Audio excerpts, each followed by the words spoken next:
welcome to another installment of Yoga Therapy Graduates. Where am I now? We welcome Mark Moliterno, who by trade is a professor of voice, a teacher of singers, opera singers, all kinds of performers. He's presently with the College of New Jersey and also the Mannes College of Music in New York City. He's from Central Jersey originally, and his life has revolved around that area. Presently, he lives in the Lehigh Valley. I knew him during his stint in Pennsylvania. We miss him a little bit, but I guess Lehigh Valley is still Pennsylvania. It just feels further away. He has 3 children and a granddaughter, emphasis on the granddaughter. So congratulations for that. That's a new addition to the family. So Mark, we thought the fun part of your story, I've obviously followed pretty much his yoga and his YogaVoice story from more or less the beginning. But why don't you tell us how this connection happened first in you, I've perceived. Yeah. So, well, thanks, Bob. It's great to see you. We haven't seen each other in a long time. We used to have catches on the break. Yoga. I forgot he is an accomplished baseball player. Yeah, we used to take it. Right. Yeah. So I started my career as a professional opera singer. I traveled a lot, and I was becoming very successful and on the road a lot. And I was also practicing yoga, and I've been practicing yoga since 1985. So we're in the middle of the 37th year. And it's been my life. I mean, really, it's the thing that has even taken my attention even more than singing and even more than the music work is that the yoga, the interest in yoga and the commitment to yoga and to my practice and to my teaching. So at a certain point, as I was on the road performing, I would be practicing yoga, and people would ask me, "Hey, can we practice with you? Can you teach us?" And I didn't know how to. Wasn't a yoga teacher at the time, but I was practicing. I said, "Sure, come along." And it turns out that people just naturally gravitated toward me to teach them and to give them some information about yoga. So at some point, I decided I should probably become a yoga teacher, and I went for about 3 years, not knowing where to go. And I was living in that whole King of Prussia area at the time. And then I came across YogaLife, and that's when we started our training. And so all of my training has been with YogaLife, the 500-hour teacher training plus the comprehensive yoga therapy training. But what happened with the yoga in my voice is that as I was going along in my practice, in my performance, in my practice, I could tell when I was energetically connected, having done practice of yoga in the afternoon, then singing a performance at night. I could tell when my voice was energetically connected and when I felt like, I was on my game, and if I hadn't had my practice, that something was different. And then I began to be able to listen and to hear in other singers what I would call singing from a place of ego, as opposed to singing from a place of deep connection. And I started to think that the opera world, if enough people in the opera world could learn yoga and learn principles of yoga, then actually it would affect the industry. Wow. And if it affects the industry, the performing arts industry, then it's going to have an effect on the culture. Because when people go to a performance, they hear a certain type of sound, they receive it energetically. So I started to put together these two pieces. Now, I was trained as a voice teacher by a very famous vocal pedagogue at the Oberlin Conservatory in Ohio. So I had all this background in voice science and voice pedagogy. And then I started to piece it together with what I was learning as a yoga teacher and as a yoga therapist. And all of a sudden it started to meld. And I started to recognize that your body, as a singer, your body is the yoke for technical approach and creative approach. So you have to have both technique and creativity, and they have to coexist. And your body is where it happens. So YogaVoice is about tuning into the chakra system, understanding how the chakra system and the energy in the body actually becomes a manifested voice. And so it's about embodiment, it's about self-awareness and the practice of awareness. And it's really an application of the Eightfold Path of Yoga that I learned from you. for the singing industry and for anybody who uses voice. And So I remember, oh God, I remember a story that you were working with a singer. I hope it's okay to talk about this. We'll just say, and the person's heart chakra, I think it was their heart chakra, like you were feeling a tightness, mhm, and you just stopped the regular lesson and did some yoga stuff, and then put the person back up, and it was resolved. right. Is Yeah. that was am I remembering that story correctly? Yes, and well, I think it was actually about the first chakra, but I've done that with It fourth was the chakra. first chakra. Yeah. Okay. So it was a singer who couldn't she was a very high soprano, and she tried to sing the high soprano repertoire, but she kept cracking, and she was very upset about it, and she was extremely fearful, and she was very unstable on her feet when she sang. So I asked her, "What are you experiencing?" And she said, "Fear." And I said, "Well, where does the fear come from?" And she goes, "Oh, I've been afraid since I was 8 years old. And my parents put me on a roller coaster at a very big amusement park, and I didn't want to go. And I was sure my feet would never touch the ground again." And she said, "I've been fearful all the rest of my life." And she was in her 20s. I said, "Well, what happens if we get you in your body and really get you grounded in your feet on the earth, knowing that you are Oh, present?"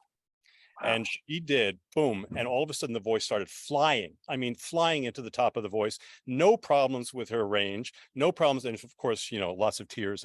But I used the principles of comprehensive yoga therapy in that moment, Yeah. understanding that the whole person and all of our life experiences actually manifest in our bodies and in our work in the voice. Wow. So yeah, I do Yeah. that a lot. And I often, when I give workshops and clinics, I have people do yoga postures while they're singing, and instantly things change and they find their voices immediately. And so it's really beautiful work to Mm, watch. it must be. Yeah. God.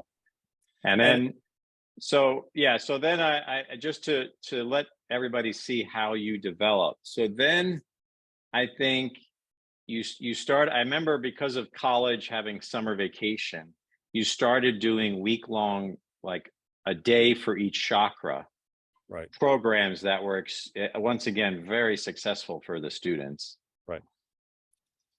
That Yeah. may So seem like that is for him, that's a long time ago, but for me, I see that as like a first phase kind of. yeah. Uh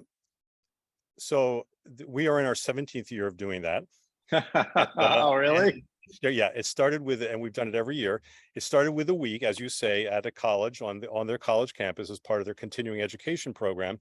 And I Uh, did exactly what you said. It took 5 days, and I just unpacked the Eightfold Path and the different chakras and all that kind of stuff.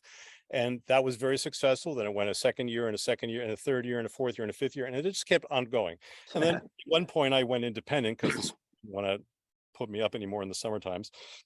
So then I started doing that, and Yoga Voice kept growing and growing and growing. But I had this problem in that I wasn't able to really know how to reach my audience the way I wanted to. And I knew that I needed help, and I knew I needed a partner. So about 3 years ago, I had a student who was a Yoga Voice student, and she really drank the Kool-Aid, she would say. And she's oh, so she really, and she had fantastic success with it, and she herself was a great teacher. So I said, let's partner. So we created a partnership. So what Yoga Voice is today is really the combination of what we have mm, created together. And her name is Kristen Roney, and it's the combination of both our minds taking this uh-huh. taking this sort of source material that I came up with and really refining it. And Nice. yeah, so yeah, that's what it's been an ongoing thing. We just finished our first book, which we're in the editing stage of, and it's getting ready to go out. And so we've got stuff going on. Nice. And we have and it's 2023 now. This today we're speaking in 2023, and we have our 17th, yeah, 17th year work retreat coming up in the Finger Lakes in July. So it's fun. Beautiful. Yeah. And I know you've gone now, just to let everybody know, you're based there for your teaching, university stuff there on the New Jersey, New York, kind of Pennsylvania areas. But then you do travel. Like I think you go to different places and host, Yeah. right? Yeah. Don't people invite you to teach like at a music school or convention? Yes, exactly. Music conventions. Um, I won an award for vocal health and wellness 3 years ago, and so I went down and did a whole big workshop for them. And yeah, I get asked to do different things, and Kristen and I do them together sometimes, and sometimes I just go on my own. And Hmm. so there is travel involved, but Hmm. yeah, it's So all good. maybe you're yeah less interested in that. So how about if we say, hmm, how about if I try to switch this up on you? Okay. So I think we get this. We understand that if we were trying to sing, you and your graduates could really help us. How about if I ask you this? When you're the singing coach, how does yoga therapy like go through you? Like, what does it do for you? I figure we might as well challenge this guy since he's bringing it. Well, I'll tell you, I Okay. always all in all of my life, in all of my Uh-huh. professional life, since I started practicing yoga, and since I learned about what yoga therapy was, all I ever wanted to be in my life was a yoga therapist. And I had this career as a singer, and I had this, fantastic career as a teacher, and teaching at elite schools and going and traveling and doing all this different stuff. Which, by the way, I do enjoy traveling. I didn't, I didn't mean to get, Okay. I don't. Okay. And we do that all the time. But I knew that I wanted to be a yoga therapist because I knew what it would do to me. I knew what I Mm, would have to do in order to become a competent person working with other people. I knew how I would have to change. I knew how I would have to grow. And so every time, and I don't know if I ever told you this, but when I started yoga teacher training, all this information coming at me, I thought, what I really want to do here is I want to begin thinking like a yogi. I want to mm. begin thinking in the context of a yoga lifestyle. And so that's what being a yoga therapist is for me. I have to do that work before I can help So someone else do that work. what is the work? The How would work you is, yeah. yeah, the work is being true to the process of ever evolving self-awareness, the process of adhering to some of the principles of yoga, like the yamas and niyamas. Um, Which process are what are those for somebody who's not as fluent on it? Yeah, so those are observances that start the eightfold path of yoga, and the first are observances that you do to create harmony between you and your social environment. And the second, the niyamas, are a set of principles that you practice, ethical principles that you practice to cultivate a relationship within yourself and to purify yourself. And so yeah, I think that the point is that I practice what I preach. And so what yoga therapy does for me, I always feel at the end of a yoga therapy session or at the end of a voice session when I've helped somebody, I feel incredibly energized and rejuvenated and Mm, joyful. And I never get fatigued from it. If I were to do other kinds of work, I know that I would be fatigued after a couple hours. But yeah. this work, I'm always at peace and I'm always happy about it. So yeah. Yeah, I feel I have the same experience as you. And I think you're giving me some words for it, but let me see if this is how you would put it too. When you talked about singing from ego versus singing from like my connected internal higher self, that's a good way I think of summarizing when you're a yoga therapist. It kind of throws you into that connected to your higher self. Am I Right. right? Yep. Right. And it kind of forces it in a way to occur, or else the yoga therapy session wouldn't go very well. Right. And it's always a process of self unfolding, right? Mm, So each time you do a session with somebody, you learn something. You you mm, you absorb something and you think, oh, that worked here, and so it's just constant learning. It's yeah, constantly being a student yourself and constantly checking in with what's going on. And as you say, coming to center and being in that place of center. And I think yeah. that's, when I work with people therapeutically, basically, even with their voices, that's part of it too, is like your voice is your connection to the world. When we come out Mm, into the world, the first thing we do is we take a breath and we use our voice. it's And true. yeah, and yeah, and we use our voice to connect to everyone else around us in the world because we're vulnerable. So vulnerability is also part of voice use. And people accumulate these messages and these sort of what we might call in yoga some scars or patterns uh, uh, around their voice and around their communication skills as time goes on. And so a lot of this work is about finding center, communicating from mm, it, and taking away whatever blockage or impedance there is to that yeah. voice coming out. Yeah. I, it's just a very succinct way of describing. So we often talk about yoga therapy. I don't know if I ever used that phrase with you, where so if you have yoga being the Eastern term and therapy kind of being more the Western term, and we're trying to use yoga in a therapeutic, helpful fashion, one side can dominate, so that the therapy can start to dominate where you're not necessarily doing the yoga to connect deeply.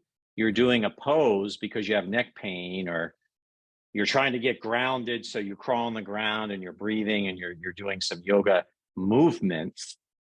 But the complete link that you're describing is what we call yoga, where the yoga dominates the therapy, and then um, you are in touch with your higher self, and that's just the healing in and of itself. And then the physical manifestations are whatever areas you're working on. Exactly. And I think I learned that early on at YogaLife that, it's not about me imposing my ideas on someone. It's about my job is to represent yoga teaching as clearly and as honestly as I can. And yoga does the work. And if I Mm. can have people doing yoga and with the right intention and the or a particular intention, what's right for them, Right. then you're right. The self-healing mechanism happens. And that implicit in that is the understanding that you are already whole Mm. and that all you're doing is removing obstacles to the wholeness. Yeah. And it's that way with voice too. We're Yeah. not adding things to a person's voice to make it better. It's we're removing the things that block it. Oh, wow. Yeah. And Very key. yeah, and the true voice comes out. And so it's true you know, in people's Wow. lives too. Yeah. I don't know if singers grow up knowing that, but I'm going to guess they don't. No. They're Most trying to add, right? They're trying to yeah. think they need to be better, better, better. So most singers approach their study and work from the point of view as they don't know enough yet. Right? I go to school, I pay $250,000 over 4 years to learn from a teacher, and they're going to give me the answers.